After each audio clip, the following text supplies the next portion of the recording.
دخترت آرتیست باشه، هنرمند، پنجه طلایی، یعنی درد داره رو استخونه.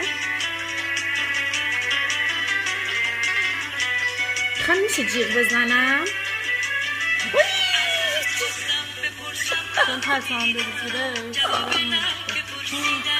به اینجا رو درد میاد.